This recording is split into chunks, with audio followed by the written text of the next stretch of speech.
in the steps for launch and integrate, the concept of this is integration of the 3D, 4D, and 5D, the different dimensions. So I will spend a moment explaining the dimensions, and then we're going to talk a lot about embodiment.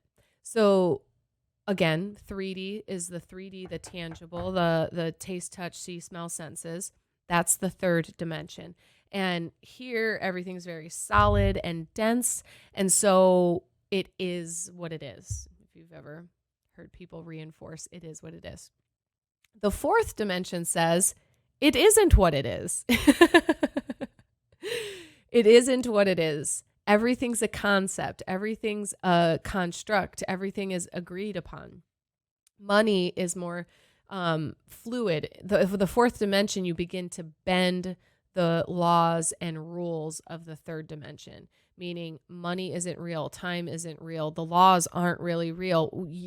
They might be important and valuable. I'm not taking away from any of that, but that they really can be negotiated.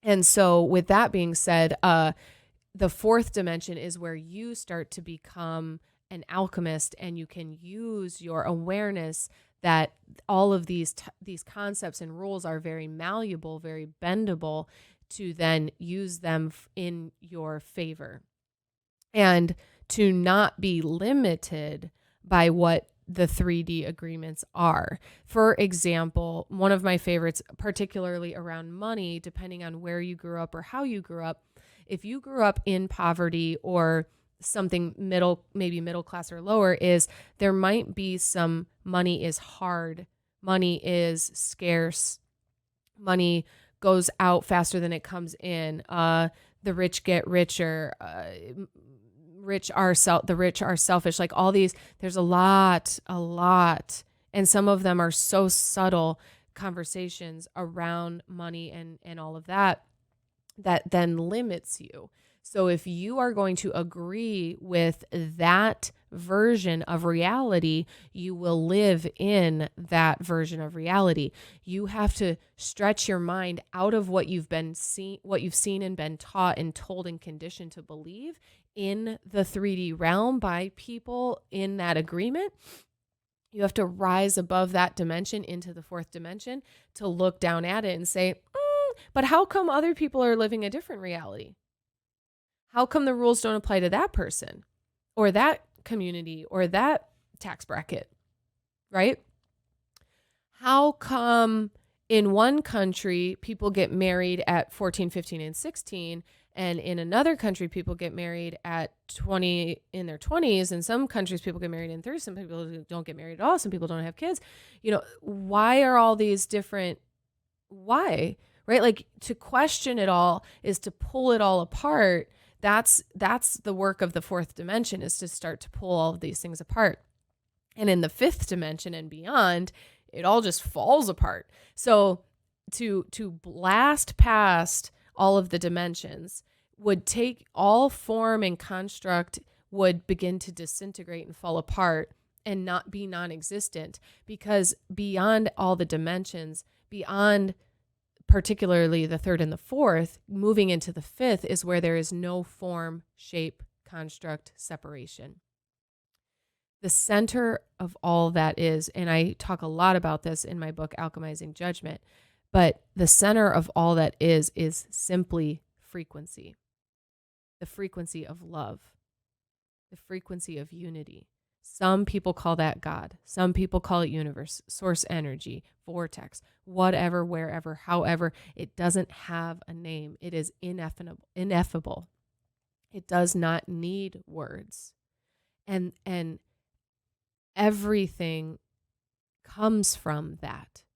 And that's what I teach in Alchemizing Judgment. But I'm giving you a crash course because we're going to talk about what that has to do with velocity and what that has to do with your goals.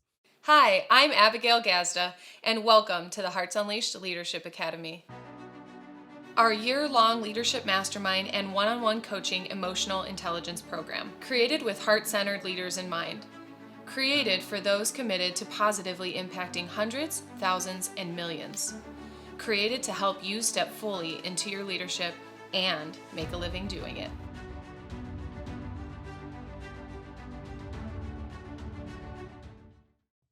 to go to the fifth dimension, where is the center of all that is, where there is no resistance. There is no difference between you and $1 million. There is no difference between you and your soulmate. There is no difference between you and the lifestyle you say you want to live. Everything is available there because it's where everything comes from. So it's instantaneous. Here, if I say I want something, I'm going to just say, I want a pizza. I have to leave this room, go downstairs, or take the elevator, walk to my car, drive to the place, pick up the pizza. So it's an obstacle course. That's what this world is an obstacle course. In the fifth dimension, there's no difference between me and the pizza. I am it, and it is me, and it is there, and I am there. It's all the same. And pizza might be a silly example, but everything is instantly available. Well, that's where we live as our soul self. But then we take a body. We fill a body, we take a life. And we come down to this realm, and it's not instantly available.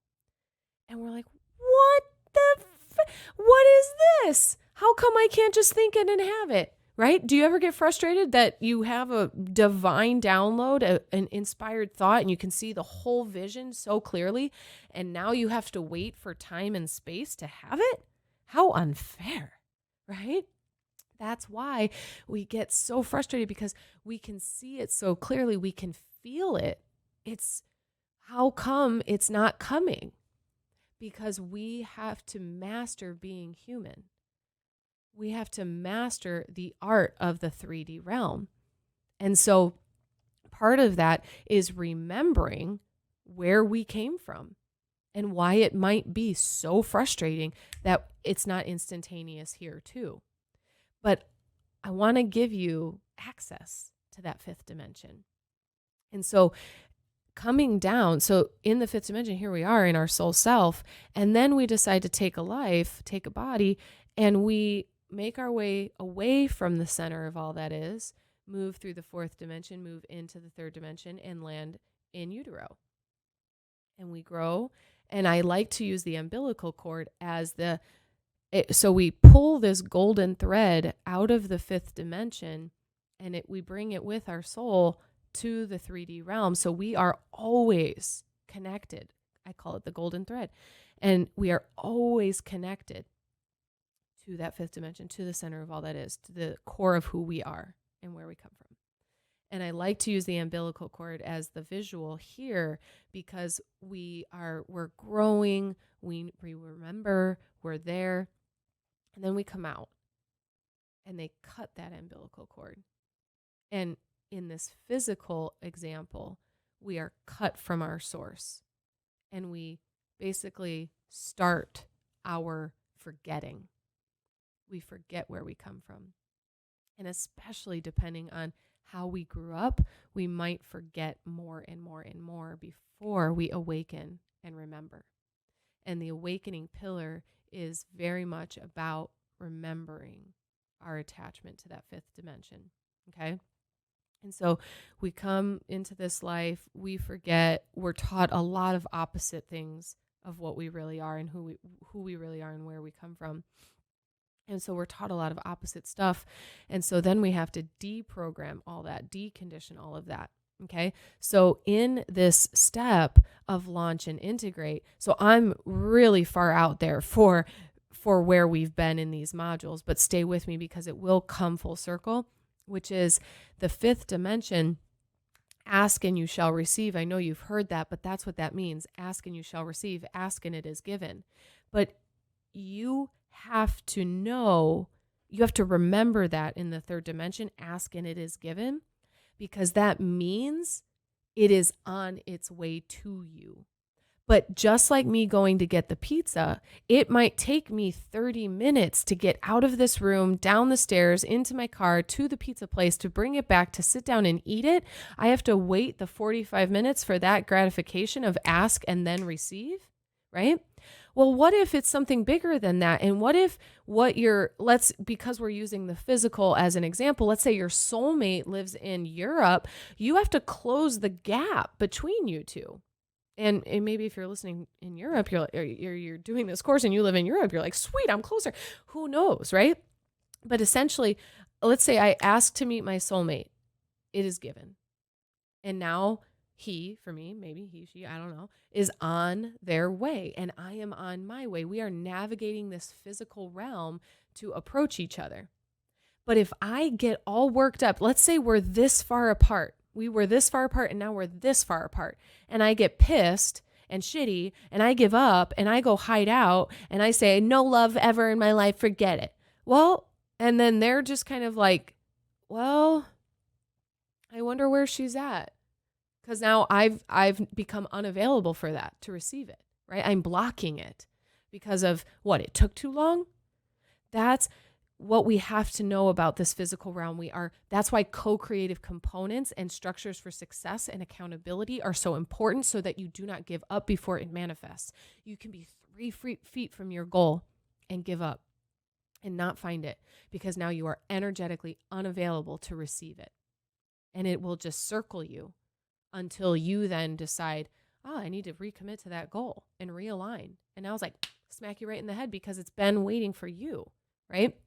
And so we need, if we pull back up the PDF, release and detach to the outcome, to the timeline, to the manifestation. We're feeling for the frequency. I explained in the last module, I explained that bedroom I can see. I explained that kitchen I can see. You're feeling into the frequency of success and achievement and abundance and the highest good of all, not the physical measurement and manifestation of it. So yes, be committed to it, but also be fluid about it. We must release our expectations so that it can come to us in frequency.